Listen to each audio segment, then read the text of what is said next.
Hello YouTubers, Alaska Prepper here. Well, ladies and gentlemen, do you have a boiler or forced air heater in charge of keeping your house warm during cold weather? Well, on this video I'm going to show you how I made it that if the electric grid goes down, that I can still power this boiler with any of a variety of things. You can power it with an inverter that you hook up to your car. You can power it with a backup solar generator like the OUPES. You can also power it straight from a gas generator, and I really don't recommend that, and we'll talk about that later on. So let me show you what I mean about it turning on and off with a switch. This is the switch that turns on and off the boiler. This line right here is our hot line. It's the line that comes from the breaker box. It feeds into this switch, and then it travels to the boiler and its peripheries once you turn the switch on. Now, as you can see, I've already taken off the screws in order to take this off and go ahead and do my conversion from switch to outlet. So pretty much what I'm going to do is replace this switch with a standard wall outlet, and instead of wiring the boiler to the switch, I'm going to splice its wires to a 15 amp rated extension cord. Very simple. This is everything I'm going to use right here. And ladies and gentlemen, remember, I am not an electrician. This is what I'm doing. Do your research. But the first thing that I'm going to need to do this is a standard 15 amp wall outlet. And then I got a 10-foot extension cord that's rated for 15 amps as well. And as you can see here, this one doesn't have the female end, and that's exactly what I wanted. These right here, these are connectors. That way I don't have to use the wire nuts. I'm going to get one of these right here in order to take my wire outside of the box, and it will be safe. It won't be pinched. I got a new cover that takes a wall plug instead of a switch. I've got something that's going to let me know whether the line is hot or not.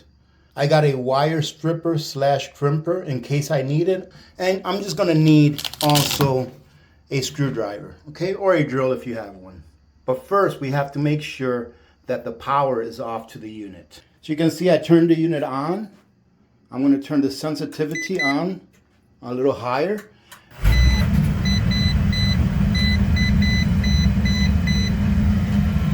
That means that that line coming in is hot, and you can hear that the boiler just turned on. So I'm going to wait for it to cycle down, then I'm going to go ahead and turn it off at the breaker box. See right here, the boiler is number 7, and number 7 is right here. So I'm going to go ahead and turn it off. So it should be off. We're going to go ahead and check it and see if that wire is still hot. I can see that all of the lights are off and the panel is off. So I'm assuming that it is not hot anymore. And now that I know that there's no power coming to this switch, all I'm going to do is to free all the wires from the switch and take off any wire nuts that are being used to connect the neutral wires or the white wires and the ground wires, which are the green ones.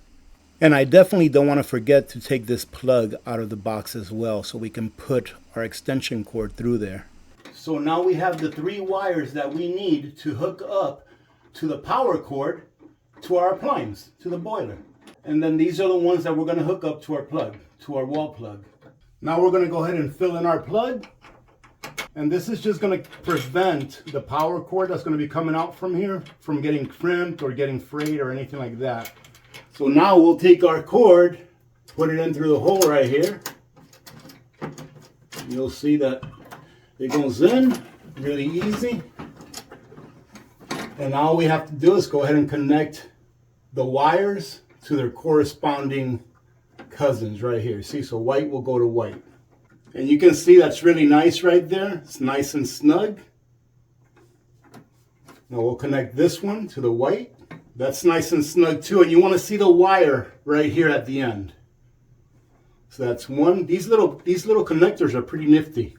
And now that I've got all of these connected, what I'm going to do is I'm going to put a little bit of tape around them. That way, if they move around or something, they won't come off. But they're pretty snug up in there. So now we can go ahead and stuff that in there. Pull out our wire as much as we can. Right there. And then I'll go ahead and tighten these up. And the process of wiring a standard house outlet is very simple. I just connect the green wire to the ground, which is a green screw. I connect the white wire to the neutral, which is a silver screw. And I connect the black wire to the hot side, which has a gold screw. Whenever I install an outlet, I always put electrical tape around it just to make sure that if the connections come loose, that they won't touch each other, and to keep dust off of them if any dust were to make its way in there. Now it's just a matter of tucking in all of the wires and connecting the faceplate to it. Now what I'm going to do is I'm going to go upstairs. I'm going to turn on the power, and then we'll see if this works right here. All right, we ought to get something out of it. Yep, there you go. There's our hot. So if we connected everything okay, we should be able to plug this in and you'll hear the furnace turn on. And you can hear that everything's running. Every heat zone that needs to be on is running, which the house didn't really get cold because I only had everything off for about 20 minutes to half an hour or so. But in order to keep this cord from touching anything, I went ahead and put up a couple of hooks. And what will happen is once this is done going through this cycle, I'm going to unhook this from here. Okay, here, probably going to have to go through another cycle so I can show you where I'm going to plug it into and get the electrical cord. Let's go do that now. So here is my Mega 5, and it's configured with two B5 batteries. That means that this unit here has 15,120 watt hours of storable energy. I've got it plugged in right now, but I'm going to go ahead and unplug it, because it should be at 100%. So right now, all three batteries are at 100%. Let me go ahead and plug in my electric cord. And this, by the way, is a 12 gauge electric cord. And I do believe that 12 gauge at 25 feet or less is rated at 20 amps. So this has plenty of capacity. So here's my electric cord is plugged in. I'm going to turn on my AC. The AC is turned on. And we know we're getting power because you can see the light on there. You see the light, how it turns on there? Now this is a 3-pronger. That way if we want to draw something else from here, being that more likely we'll only use this during a power outage, we can. And there you go. We got it plugged in. You can see the light to the cord. And you can see that we have one light on. That's more likely just a water pump that's running. And it just, I think the furnace is about to turn on. Now let's go see how much wattage it's consuming. All right, so here you see that it is consuming, the output watts is 243 watts. The reason it's got input watts is because it's hooked up to the two B5 batteries. So as this is putting out wattage, the system tries to keep the three batteries from all three units as close together as possible, instead of draining one and then draining another one and then another one. So what I'm going to do now is let's check what time it is. It's 10:09 a.m. on the 13th of November. And there's old Lulu hanging out. Say hi, Lulu. What do you say? Lulu says hi. And one of the things about these B5 batteries is that in order for us to connect them all in line, like this in this configuration, then we have to turn the LCD to the backside. But I have the app, and maybe later on I'll show you the app, and the app shows you how much there's left in each battery and how much energy is being used. So right now you can see that the output wattage is 105 watts, and I don't hear the boiler going. But what that is that's more than likely a water pump that's circulating right now. Let's see. Okay. It's because this water pump right here is pretty much running all the time. This thing does never stop running, and this is why.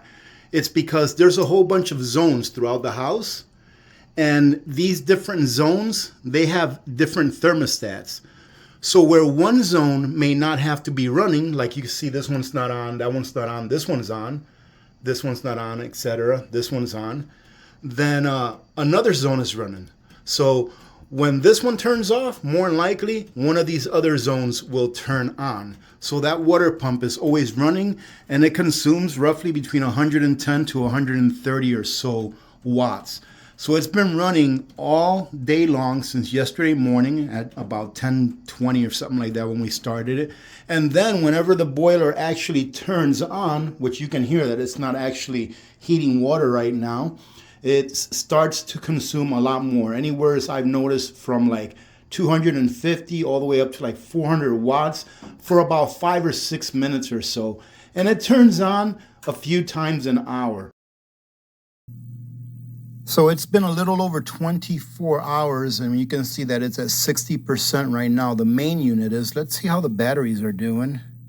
Oh, look at that. The batteries are a little bit higher than the main unit. So the batteries are, the first one is at 73, the other one is at 70. So you take 203 and divide it by 3, and that's roughly 70, all right? Just a little bit less than 70. 70% of 15,000 watt hours equals 7,000 plus 3,500.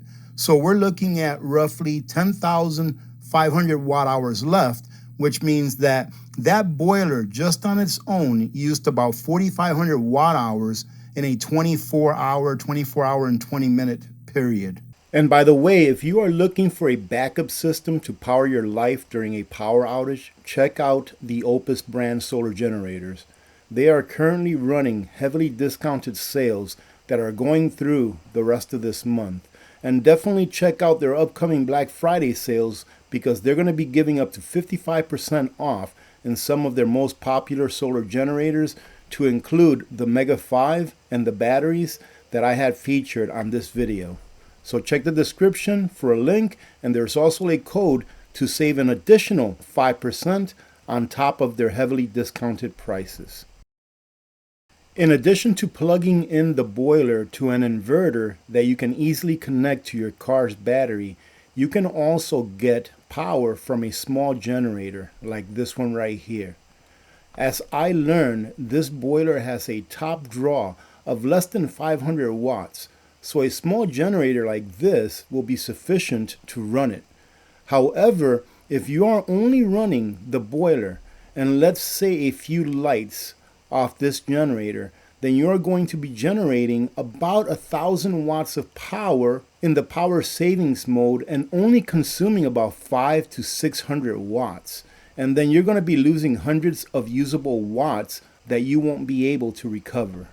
Therefore, the best practice, in my opinion, is to draw down the solar generator to about 50% of the battery capacity and then recharge it by using an efficient gas generator like this one.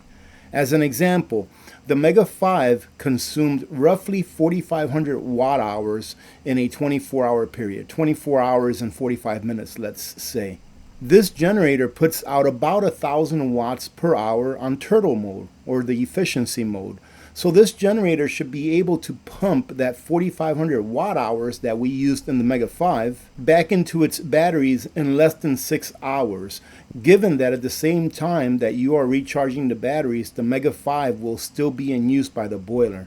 This generator's gas tank holds about 0.95 gallons of gasoline, so let's say about 1 gallon, and it runs for about 6 hours on that 1 gallon if you have it on power saving mode.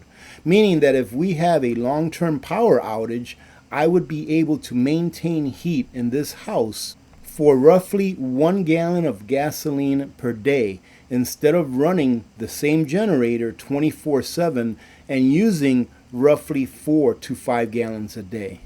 And this is why I've always said that a gas generator and a solar generator are a great complement to each other. Now here you can see that what I'm doing is installing a small hour meter. That way I can keep track of the hours, and they're so easy to install. All you have to do is take the wire that came with them and wrap it around the spark plug wire, and then all you have to do is trace it outside and connect it to the meter. Place your meter on the unit with a couple of little screws that they give you, and then this thing is ready to go. This is going to give me the ability to know when I have to do my oil changes. The first one, since this is a new model, will be at about 10 hours, and then after that, roughly every 50 hours or so, or every 6 months to a year. So pretty much what I'm doing here, ladies and gentlemen, is I'm just getting this little generator here prepped for its first use. Hopefully we won't need to use it this winter. But I also wanted to talk about the oil on this. The oil that I'm using on this is just synthetic 5W30, and it calls for 10W30 or 5W30 depending on the temperature that you're using it in.